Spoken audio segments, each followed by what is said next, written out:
Hello everyone, welcome back. So in this video we are going to understand the question number 3 that we have is twisted middle path count. Okay, in the question we have given is we need to count the number of unique path for a robot moving from you can say it is 0 0 to we have to reach to the m minus 1 n minus 1.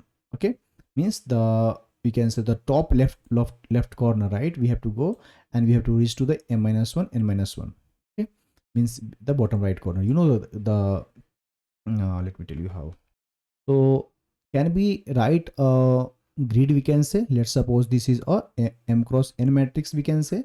So there can be possibility that the element is there. So very first is that is called 0 0 and we have to reach here. So the robot can move anywhere like this, we can say the paths are there and he will reach here. This is the target, this is the source, and here he has to reach. Okay, so the problem says that we need to count the number of unique path that robot can use. For the robot, unique path we have to find for the robot who is moving from 0 0 to reach to the m minus 1 n minus 1 column.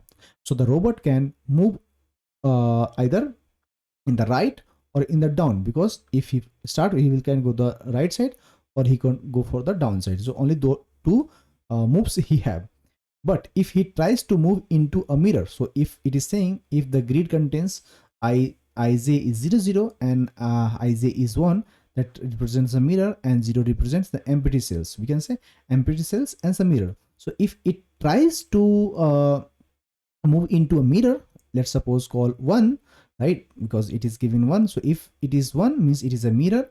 So what will happen, if it is if it try to move into a mirror, right, so it will reflect down.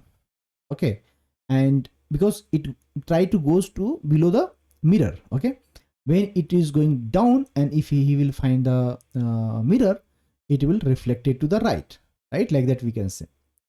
The purpose is to go to the below the mirror and the right of the mirror, so that it can change the direction, we can say just. Okay, the reflection can happen multiple times in the chain, any number of times it can happen, and then it lands on the it will until it lands on an empty cell or it goes out of the bond, right? These are the possibilities that it can be possible. But if it is going out of the bond, it is invalid. These are not possible cases that he can go. Okay, so the reflection can happen multiple times in the chain, but it cannot land out of the grid, we can say, or empty cell goes out of the bond, we can say. But we want the number of valid paths in 10 to the power 9 plus 7. So this is like a graph traversal where each cell contains ij and a possible path is in the right side or in the downside, right?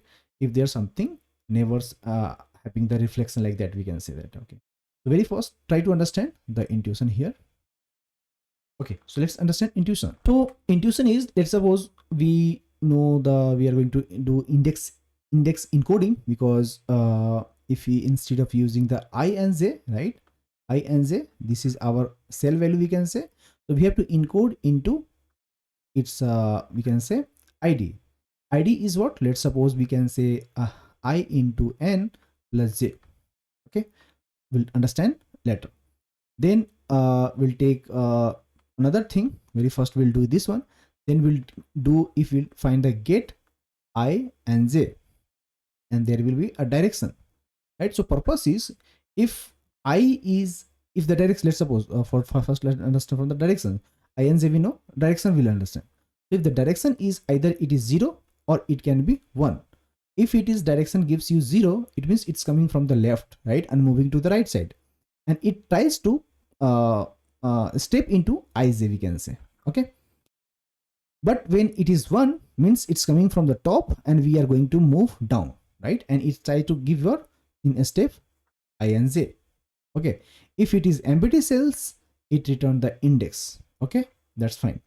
If the cell is having what the mirror, it will reflect and it will give the recursive call, right? It will call again the get method, right, and it will try to find a new directions. Okay, so this function resolves where the robot actually lands and it tries to step into the particular directions or cell, we can say, particular cell, we can say, yes, into ij, we can say. Okay, then we can use the DFS function, right, that will pass the u and it will count all the path from the cell U to the target T, we can say. Okay, and that we know what is the source and what is the target.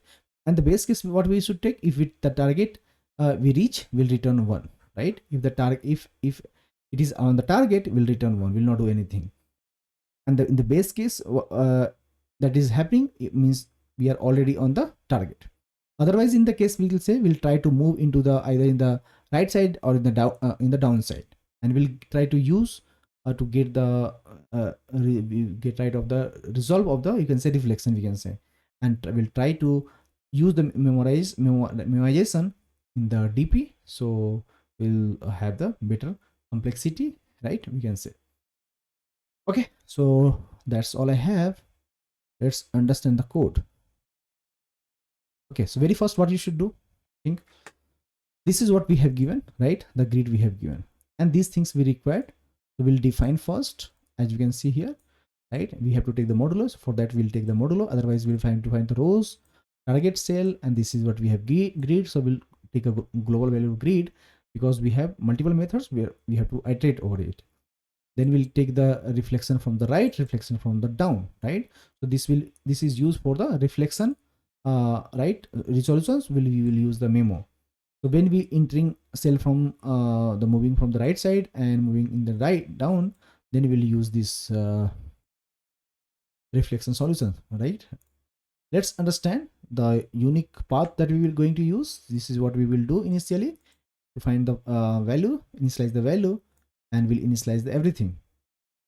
Now we'll take from I to the rows. We know the number of rows and number of columns, we know that, and we'll try to fill by default with the default values. We will fill it, okay, with -2, we can say.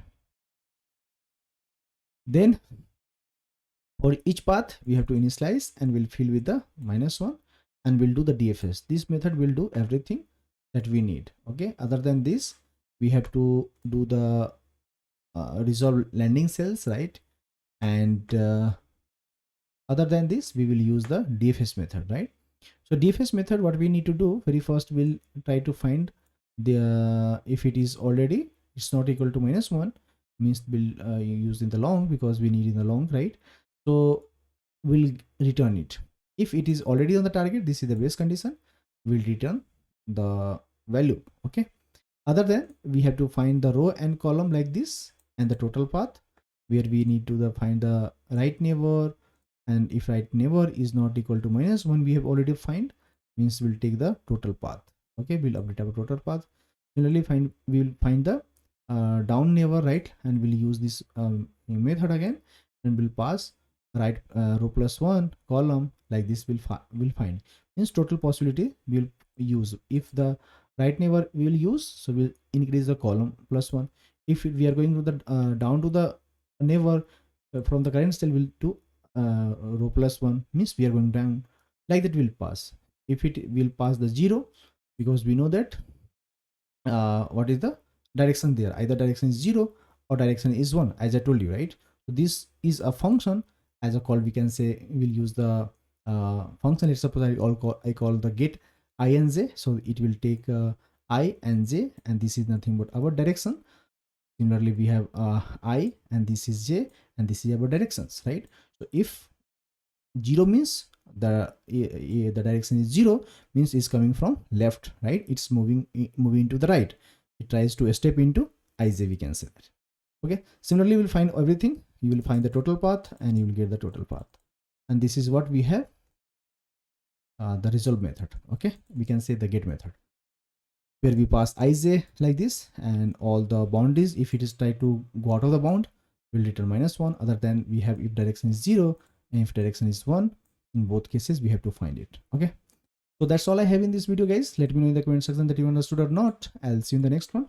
For now, bye bye, and I'll see you in the next problem.